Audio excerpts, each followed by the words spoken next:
تمیط الاذى عن الطریق صدقہ، راستے سے تکلیف دہ چیز ہٹانا بھی صدقہ۔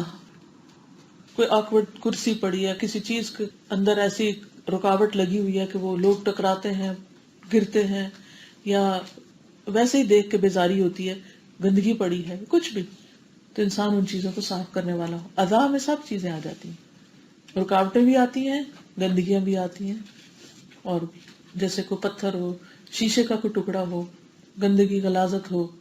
رسول اللہ صلی اللہ علیہ وسلم نے فرمایا ایمان کی 70 یا 60 سے اوپر کچھ شاخیں ہیں، جن میں سب سے بڑھ کر لا الہ الا اللہ ٹاپ پر، اور سب سے ادنا تکلیف دہ چیز کو راستے سے دور کر دینا ہے، سب سے معمولی چیز ہے۔ پھر راستے کا حق کسی بھی تکلیف دہ عمل کو روکنا ہے، چیز کو بھی دور کرنا اور عمل میں۔ مثلاً آپ گاڑی چلا رہے ہیں اور ضد میں آ کے کہتے ہیں میں نے اس کو آگے نہیں جانے دینا، اس کو جلدی، اور آپ سپیڈ سلو کر دیتے ہیں تنگ کرنے کے لیے، تو یہ دوسرے کو بلا وجہ اذیت دینا ہے۔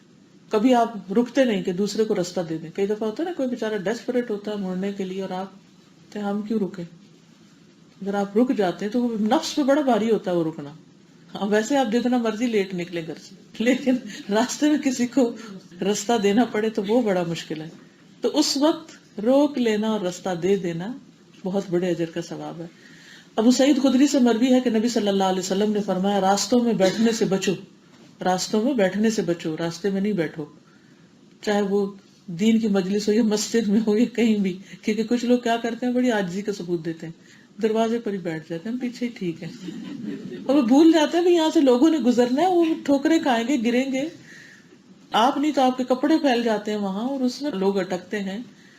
تو کبھی بھی کسی مجلس میں جائیں تو دیکھ کر بیٹھے کہ کہاں بیٹھنے سے کسی کو تکلیف نہ ہو، تو آپ نے راستے میں بیٹھنے سے منع کیا۔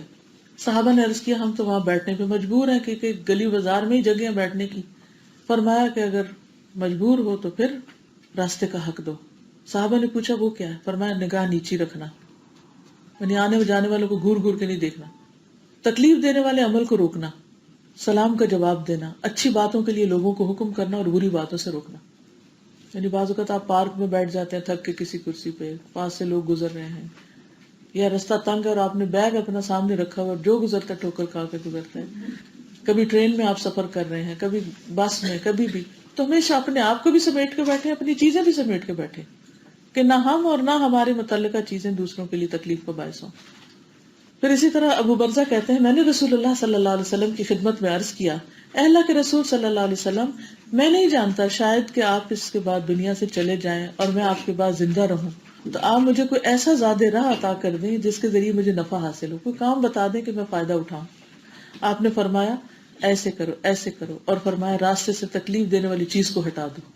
نبی صلی اللہ علیہ وسلم نے فرمایا میری امت کے اچھے اور برے اعمال مجھ پہ پیش کیے گئے کہ آپ کی امت یہ کر رہی ہے، تو میں نے ان کے اچھے اعمال میں سے اچھا عمل راستے میں سے تکلیف دہ چیز دور کرنے کا پایا، کہ میری امت کے کچھ لوگ رستوں کی تکلیفیں ہٹاتے ہیں، اور میں نے ان کے برے اعمال میں سے مسجد میں تھوکنا اور اس کا دفن نہ کرنا، اور مسجد میں کوڑا کرکٹ پھینکنا بھی اسی میں آ جاتا ہے۔ میں نے دیکھا کہ بعض خواتین بچے ساتھ لے جاتی ہیں مسجد میں، کوئی بات نہیں، بچوں کو جانا چاہیے، صحابیات بھی لے کے جاتی تھی، لیکن پھر ان کو پکڑ کے بیٹھنا چاہیے، اور ان کو چپس نہیں دینی چاہیے، کرسپ، وہ کیا ہوتا ہے، بیگ کھول رہے ہیں پھر اس میں سے نکال رہے ہیں، پھر کڑ کڑ کر کے کھا رہے ہیں، اور نمازیوں کی نماز میں خلل آ رہا ہے، اور پھر کیا ہے، ریپر وہیں پھینک کے، ٹشو وہیں پھینک کے، چھوٹے چھوٹے وہ جو ذرات ہے خوراک کے وہیں پھینک کے مسجد میں خود نکل گئے۔ اللہ اکبر، کیا کیا ہم نے؟ اللہ کے گھر کو گندا کر کے آ گئے، اپنے گھروں کی صفائی کرتے رہتے اور اللہ کا گھر گندا کر کے آ جاتے۔ تو اس میں ہمارا فرض بنتا ہے کہ ہم نہ خود اور نہ اپنے متعلقین کو ایسا کوئی کام کرنے دیں، اپنے بچوں کو بھی نہ کرنے دیں، اور اگر انہوں نے کر ہی دیا، ان کو ہم نے تمیز نہیں سکھائی، تو پھر خود کریں۔ ورنہ تو آپ دیکھیں کہ بچہ چھوٹا سا ہوتا ہے نا، اگر آپ اس وقت سے ٹریننگ شروع کر دیں نا کہ کوئی چیز پھینکے تو آپ اسے کہ یہاں ڈالیں گے، اس کے سامنے اٹھا کے ڈال کے آئیں، پھر ڈالیں، اب آپ ڈالیں، وہ تو کھیل بنا لے گا، وہ تو ہر چیز، بلکہ آپ کی اچھی بلی چیزیں بھی جا کے بڑی میں ڈال دے گا، کیونکہ اس کو شوگر مل جاتا ہے۔ بعض بچے ہر چیز جا کے فلش میں ڈال آتے ہیں، تو اس لیے بچوں کو بچپن سے ہی ٹرین کرنا چاہیے کہ کوئی کوڑ کباڑ جو ہے وہ ادھر ادھر نہ پھینکا کرے، اپنی جگہ پہ، اگر اس میں کھیلنا کھیل لیں ایک دفعہ اچھی طرح جیسے گھر میں، پھر انہیں سے ہی چیزیں رکھوائیں، پھر آپ ڈبوں میں ڈالو، اب اس سے ان کو کام ملے گا، وہ تنگ نہیں کریں گے۔ ہم کیا کرتے ہیں، ہر کام خود کر دیتے اور بچوں کے پاس کوئی ایکٹیویٹی نہیں رہتی، تو پھر وہ بور ہوتے ہیں، وہ وہی کھینچتے ہیں. تو اگر انہیں سکھا دیں گے کچھ کرنا تو پھر وہ مصروف ہو جائیں گے اور زندگی بھر کے لیے ان کے لیے آسانی ہو جائے. کیونکہ بچپن میں جس کام کی عادت نہیں پڑتی نا، ٹریننگ نہیں ہوتی، وہ بڑے ہو کے بہت مشکل ہے پھر. اور یہ ہم خواتین ہی کا فرض بنتا ہے کہ بچوں کو بچپن سے ہی مشقت کا عادی بنائیں.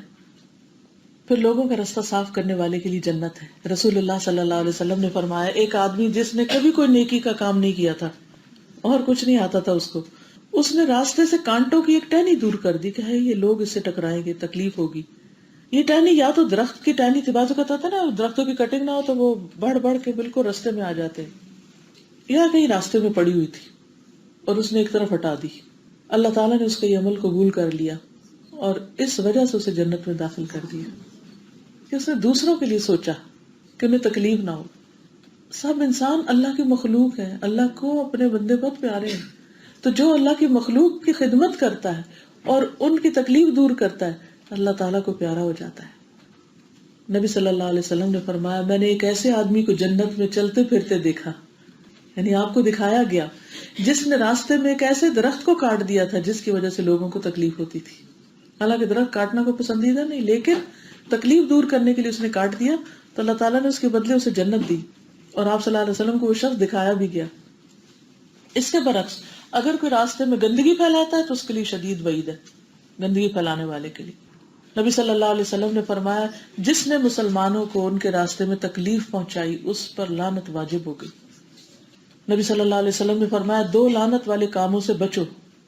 صحابہ نے پوچھا وہ کون سے کام ہیں؟ آپ نے فرمایا، کسی گزرگاہ میں یا سایہ دار جگہ میں قضاء حاجت کرنا، یہ درختوں کے نیچے گندگی پھیلانا یا راستے میں کچھ پھینک دینا. اچھا بعض لوگ ایسا تو نہیں کرتے لیکن بچوں کی نیپیاں ہر جگہ پھینک دیتے ہیں. کسی کے گھر جائیں گے ان کے بن میں پھینک کے آ جائیں گے، کسی ادارے میں جائیں گے، مسجد جائیں گے، وہاں پھینک آئیں گے. پھر گھر سے لفافہ لے کے جاؤ، اپنی گندگی ساتھ ہی سمیٹ کے واپس لاؤ.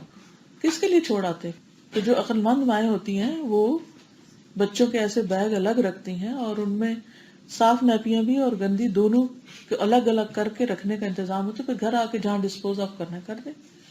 اور بعض لوگ تو کھلی بھی چھوڑ آتے ہیں اور بعض لوگ عجیب و غریب گندگیاں پھیلاتے ہیں، اس سے دوسرے بھی ناپاک ہو جاتے ہیں. بعض اوقات مثلا آپ واش روم کے فلور پہ چھوڑ آئے فار ایگزامپل، وہاں پانی کے چھینٹے پڑے، وہ چینٹے اڑ کے فلور پہ آ گئے، وہاں کسی نے آ کے پاؤں رکھ دیا، اس کو بھی ناپاک ہوا.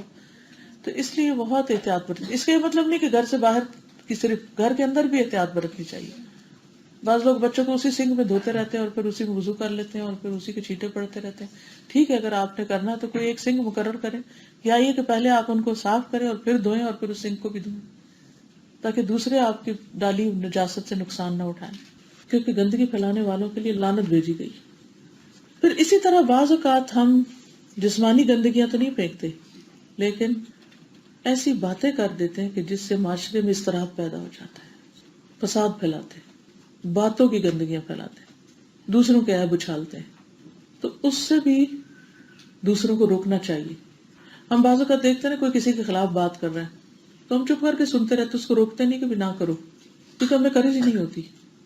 اب ایک مجلس میں کسی کو بھی نشانہ بنا لینا جو وہ خود وہاں موجود ہی نہیں کہ اپنی صفائی دے سکے، اور کوئی ایک نہیں بولتا کہ بھی بس کرو چھوڑو، سارے مزے لے لے کے سن رہے ہوتے ہیں، کبھی خاندان میں کبھی کہیں پر. تو اس کا نقصان کیا ہوتا ہے؟ اپنا دل تو بوجھل ہوتا ہی ہے، دوسروں پہ بھی نجاست پھینک کے آ جاتے ہیں. اگر آپ اصلاح چاہتے ہیں تو اس کے لیے آپ مجلس میں نہیں بات کریں، جس سے متعلق بات ہے الگ کریں، دوسرے کی عزت کا خیال رکھیں.